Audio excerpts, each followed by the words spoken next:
Beloved, shalom, shalom, beloved. And this is Everything Has a Beginning from the YouTube Audio Library by Joel Cummings.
And that is Everything Has a Beginning, Joel Cummings from the YouTube Audio Library.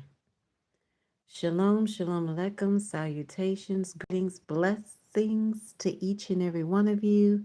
Thank you so much for chiming in. We are going to be talking about Sukkot. That's right, Sukkot, the Feast of Tabernacles. That is what we are talking about right here and right now. I've already given a brief introduction into it, so we're going to get right into it and talk about what it is, what it means, and what it is a shadow and type of, and why it is so important right now for us to know more about the seasons and the times spiritually. Yes, yes, yes.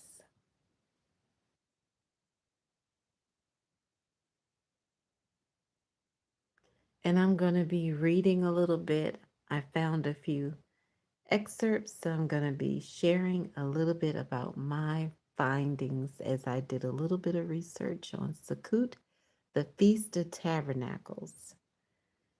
And I'm going to start with the description of what it means, Sukkot,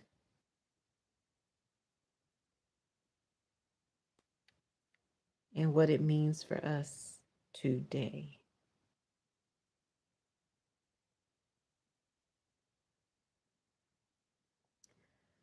Sukkot is known as the Feast of Tabernacles, and it is when people come together and they're in the sukkahs and they have food.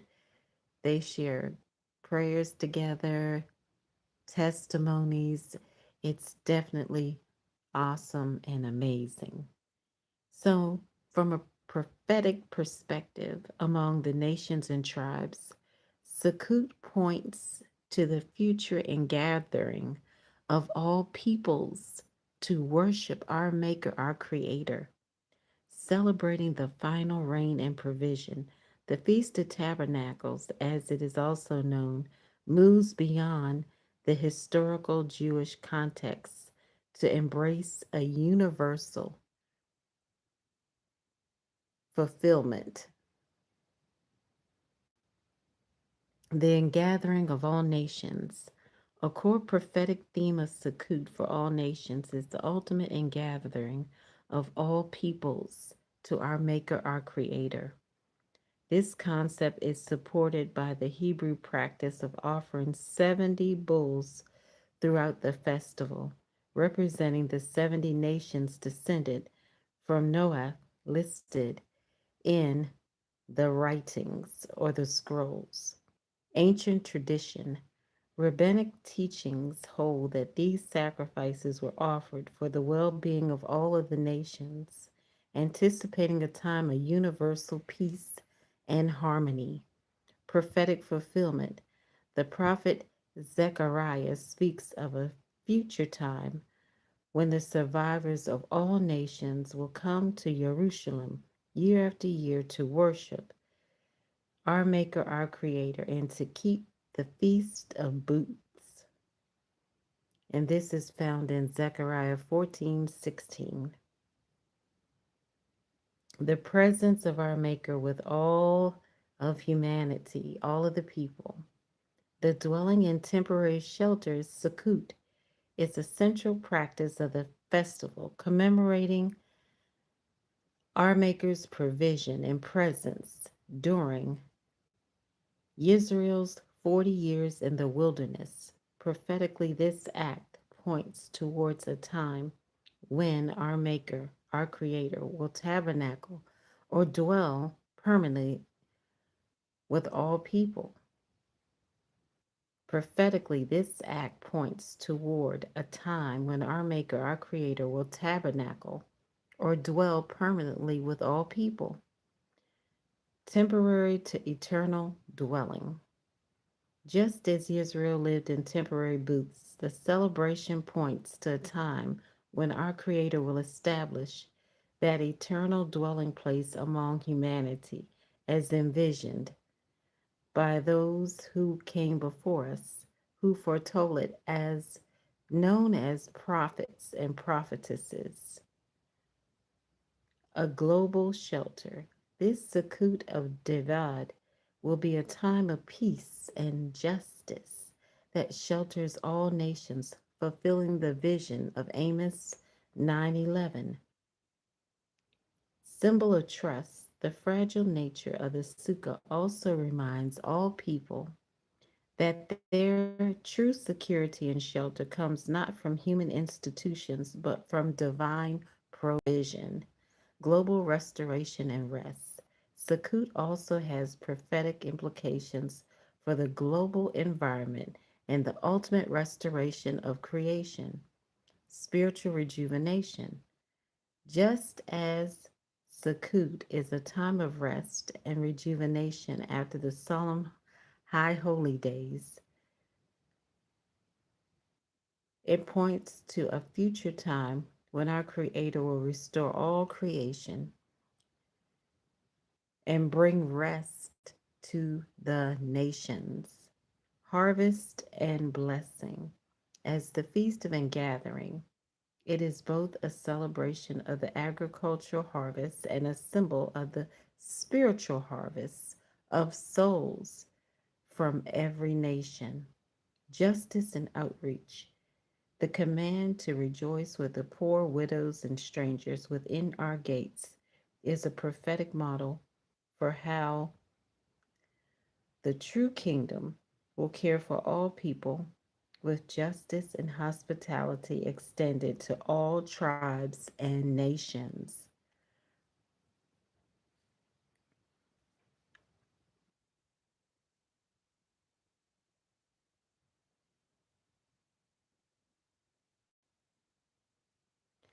Here is another excerpt about Sukkot, a universal feast of divine dominion. In ancient times, the Jewish sages taught that the 70 bulls sacrificed during Sukkot were an intercession for the 70 nations of the world that was listed in the scriptures or the scrolls.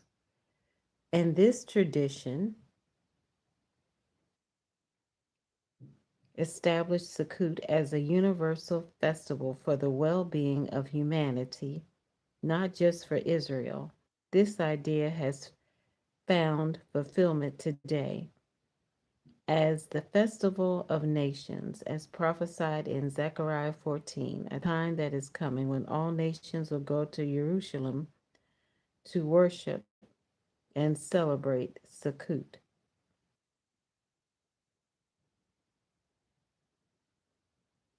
a global harvest.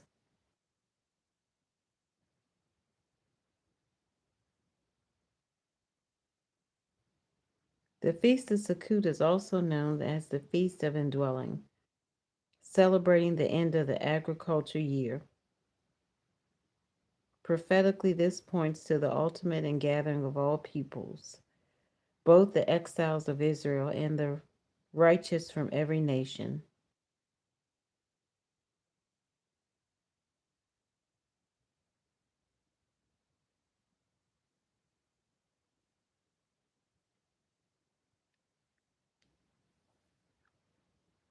And there is more.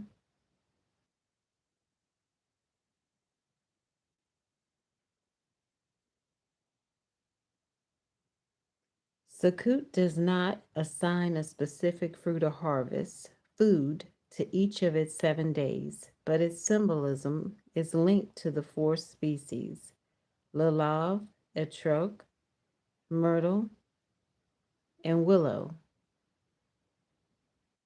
used in daily rituals, and to the seven species of ancient Israel, which represent the harvest bounty. The prophetic significance is tied to the ingathering of all nations and a futuristic gathering rather than specific daily foods. Harvest foods of Sukkot, four species. The most central items are the love, palm frond, myrtle, willow, and etrog, a citron fruit. They are held and shaken together daily, symbolizing a unified people and the joy of harvests. Seven species. There were staples of the ancient Israeli diet and are traditionally eaten during Sukkot, representing the bounty of the land. Wheat and barley harvest in spring and early summer. They represent the grains of the harvest. Grapes, figs, pomegranates harvest in mid to late summer. These represent the fruits of the land. I'll repeat it one more time. Grapes, figs, pomegranates harvest in mid to late summer. These represent the fruits of the land. Olives harvested in the fall, symbolizing the harvest of oil. Dates, they are harvested in the fall and used to make honey, representing the sweetness of the harvest. Other foods such as gourds, pumpkins, and other seasonal vegetables are often featured, symbolizing the abundance of the harvest and the temporary dwellings of the Sukkah. Prophetic significance and gathering of the nations. This feast looks forward to a future when all nations will gather to worship our true Creator together. Water and rain. The festival's connection to the harvest and rainfall points to a hope for a future abundant harvest, symbolizing our Creator's provision and life giving presence.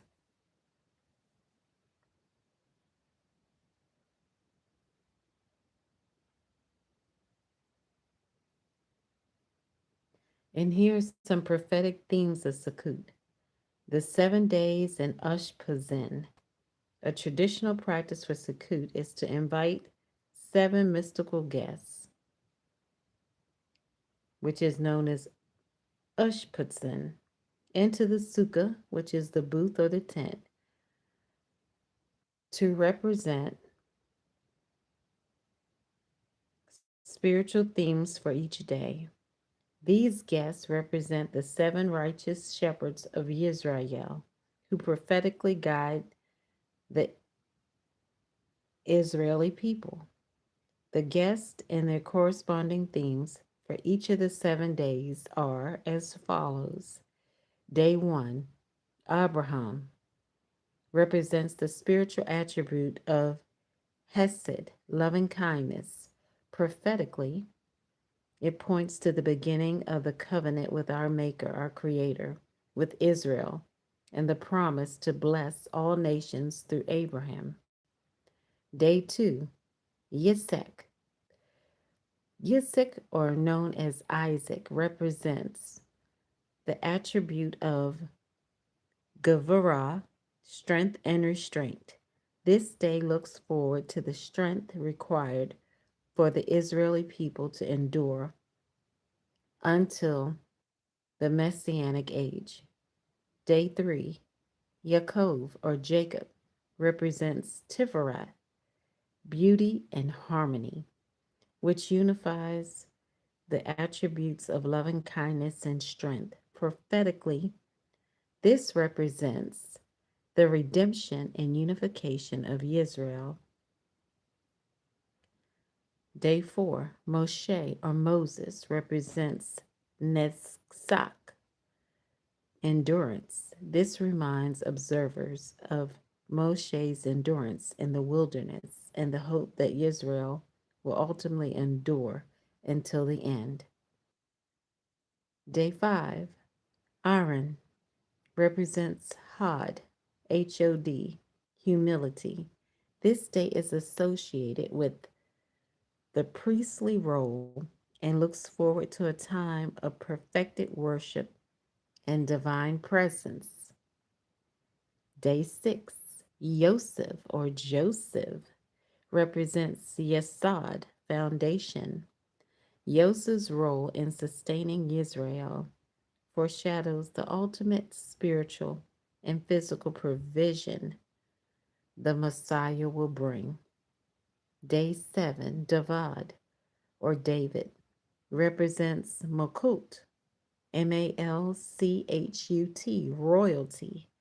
This day anticipates the restoration of the kingdom ruled by a descendant of King David. The symbolism of the offerings is spoken about, the ultimate dwelling of our Creator, the act of living in a fragile temporary shelter, Sukkot.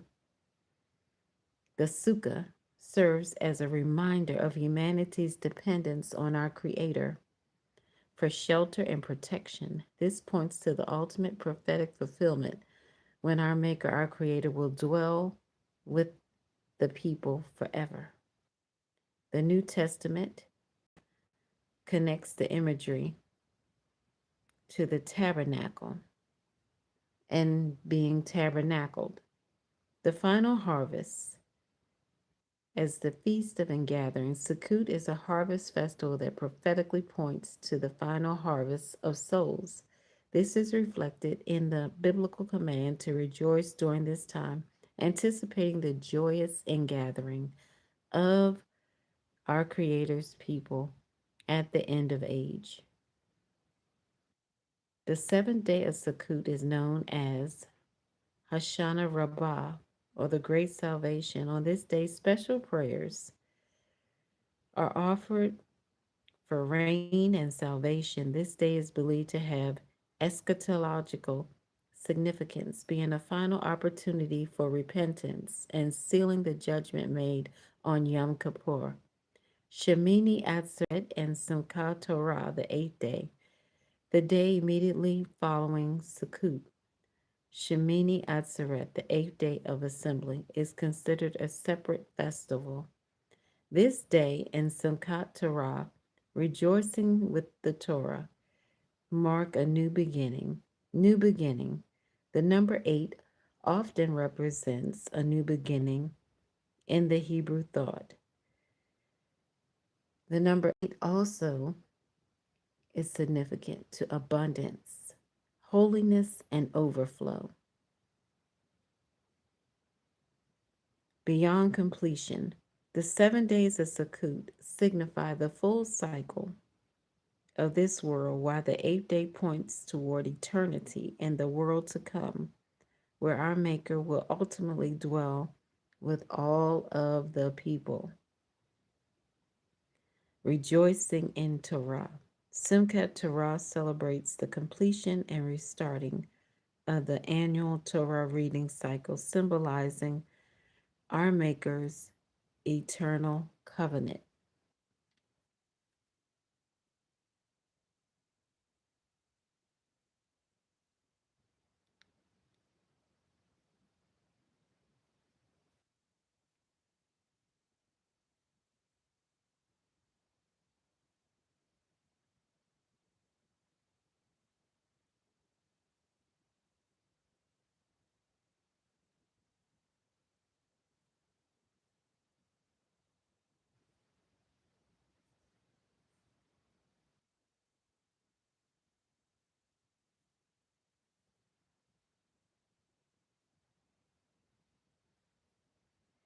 And perhaps many people already know something about the holy days and that it is important for us to know and examine the truth and know the truth for ourselves.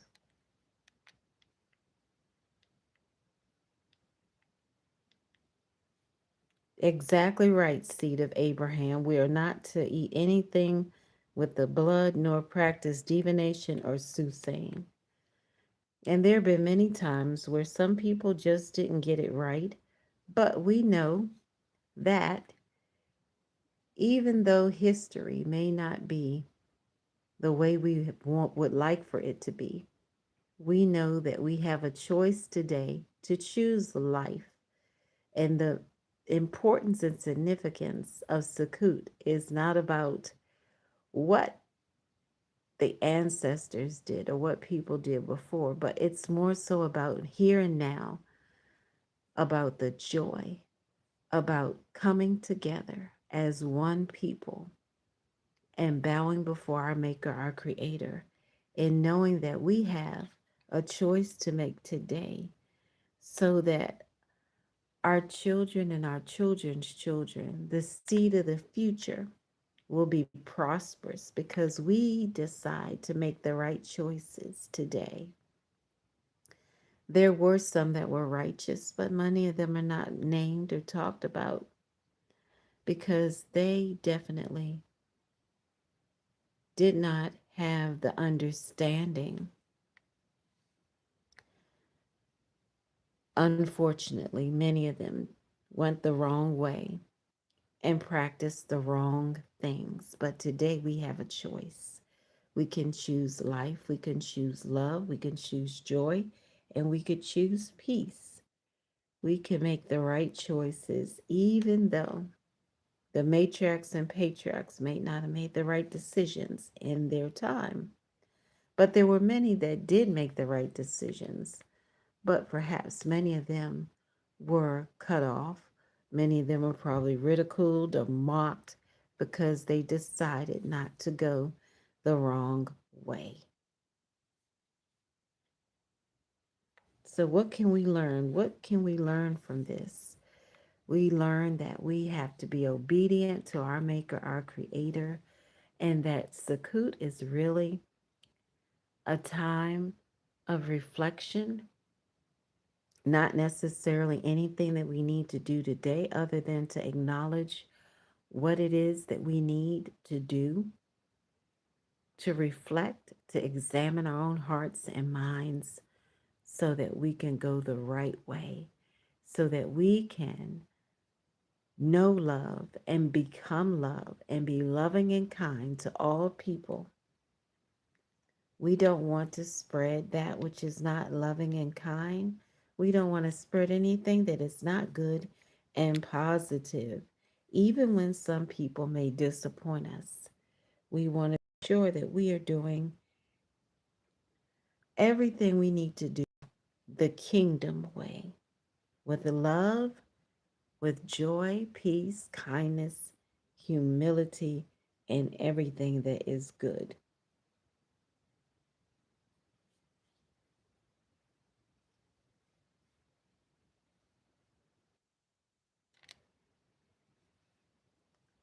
And Sukkot has a sukkah that is similar to the wedding canopy or the huppah.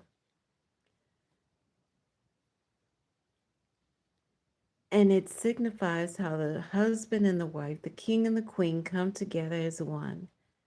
And they make it known among the land that they have decided to join each other. The two hearts become one, the two hearts that beat as one for a lifetime and forever, never to part, never to separate, because it is more than just a commitment. It is much deeper. And we know that our Maker, our Creator, is the one who puts us together with the one who has been chosen for us, who has been selected for us. The two fit together perfectly, perfectly, and they will not be separated for any reason. The two will not be separated for any reason. And many may not have the understanding, but it is extremely important to acknowledge what is the truth and test it to know what is true. And how it is similar to the actual wedding or the marriage covenant is that the two will tabernacle. The table is set for love, the table is set for unity, and it requires loyalty. Relationships are significant, and love is the core of our being. So as we go forward, may we always remember that overthinking is not going to get us to the next level. But when we have love and kindness, when we desire to have peace and unity among everyone in every situation, we will be prosperous. We will walk through those open doors that are made for us, and we will definitely have that abundant life, the life that is sweet because we have built it on love. There's no other way to build life unless the foundation is on love and love alone. It has to be authentic, perfect, pure love. It cannot be built on anything else. And we have to have the absolute truth. We can't have part of the truth or a piece of the truth. We have to have the whole truth and nothing but the truth. So many may focus on the food during Sukkot and the prayers and all of that, but it is the joy that we need. It is the love that we need. It is the kindness that is so necessary. It is the peace. It's everything that is not tangible. It is what we cannot touch that is needed so that our children and our children's children and their children's children will have those blessings, fulfill promises, and miracles, and so much more. So as you go forth, remember that it is better to have the divine revelation and understanding than not to have it, because many people will miss the miracles. Many people have missed the miracles and the blessings because the focus is not on the true kingdom. And there's only one true kingdom that is made, that is the one who our Maker reigns and rules over, who has the final word over everything. So we cannot go to the wrong places and spaces. We cannot have idolatry. We cannot have greed or anything else between. We must have that love. in our hearts. We must think in a way and act in a way that represents the true kingdom. In this land, we have to demonstrate love and show love and be love so others will know what love truly looks like.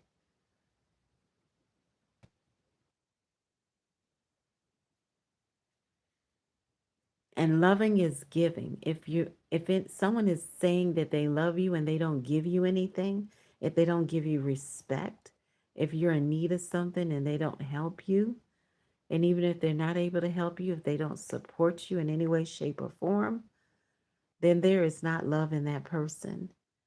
That person is lacking in love and understanding. But that does not mean they may not get to that place where they know how to love and understand what it is to love. Love is priceless. We cannot buy or sell love. When we have love, we care and share. When we have love, we give and we forgive. When we have love, we know how to live. When we have love, we are not dull, we are not dry, we are not empty, because love is like a fire. Love is what we need. It is that inner sustenance that keeps us and gives us what we need for this life so that we can flourish like the palm tree.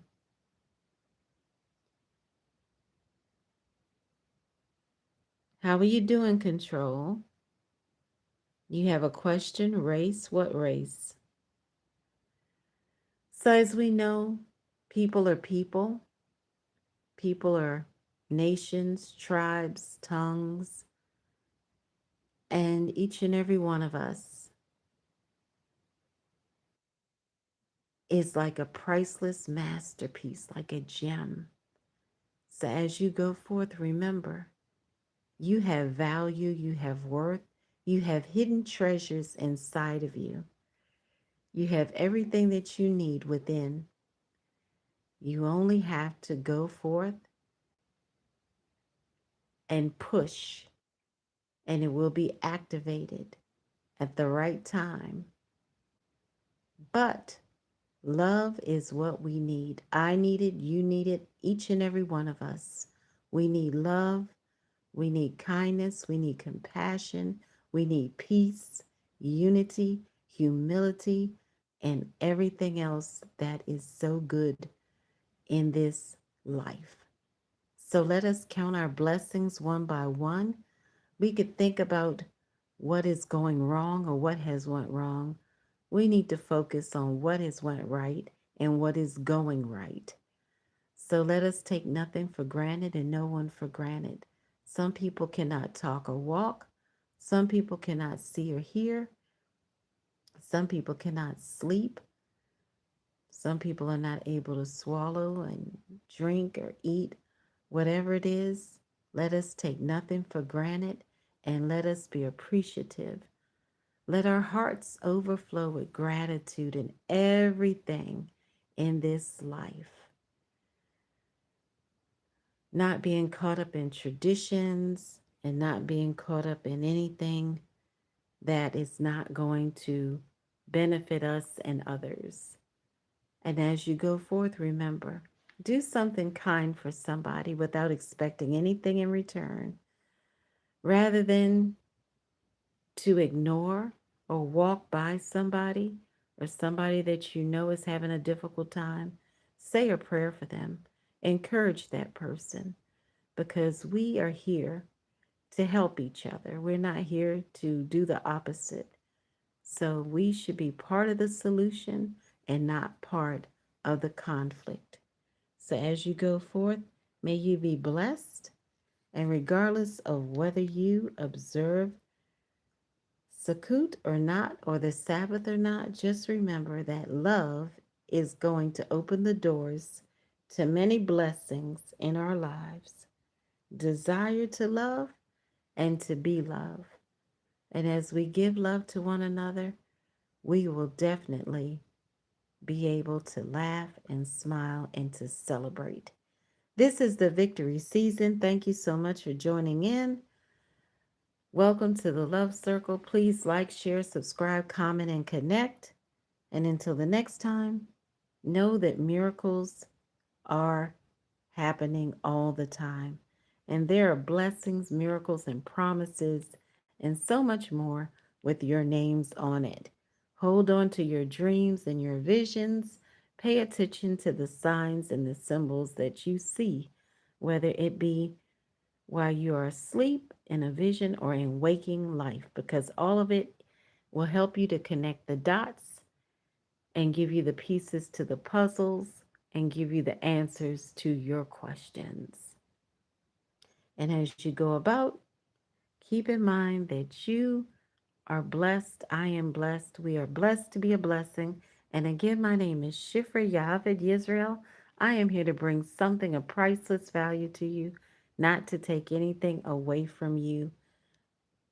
Freedom and truth and love, they go together.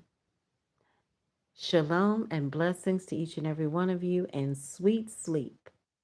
And again, this is Everything Has a Beginning from the YouTube audio library by Joel Cummings. And until the next time, keep going. I encourage you to pursue your dreams and your visions. Write it out, plan it out, and believe in yourself and invest in yourself as well as others. Shalom.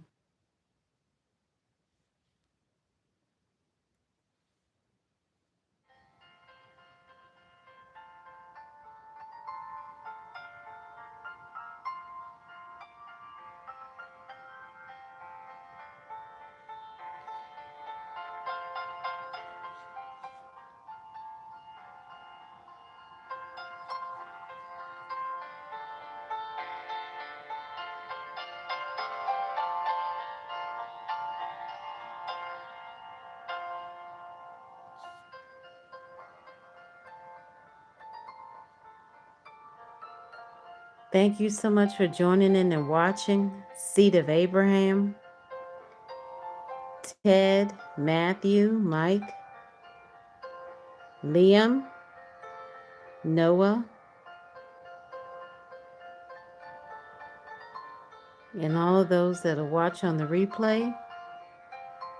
Blessings to each and every one of you, and have a wonderful, wonderful morning.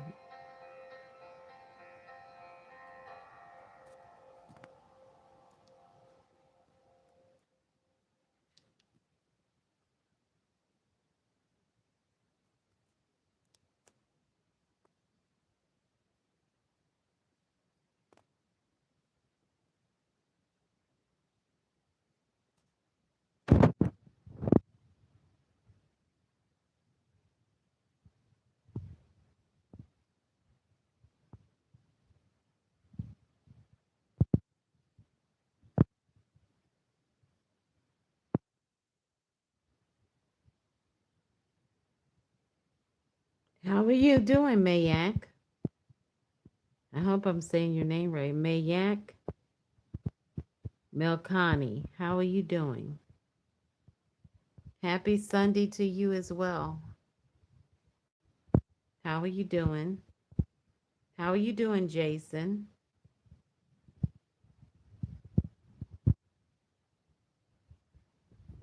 Jason DeVille.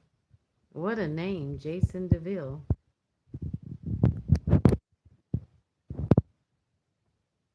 Nice name, Jason DeVille. Oh, glad that you're good. Mayank Melkani. What a name. Mayak Melkani. I hope I'm saying it right. Oh, I just put the candles up there because I couldn't really find the fruit or the vegetable or whatever I was going to put up there to represent the harvest for Sukkot. So I decided to just go with that rather than to take extra time to go find something else and look for the pumpkin and all of that. But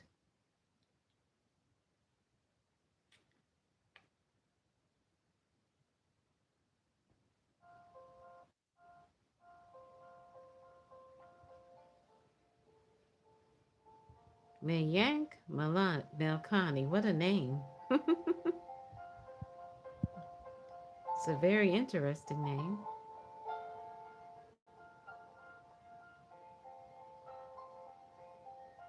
Very interesting name. What nation are you watching from? Mayank? Mayank Makani?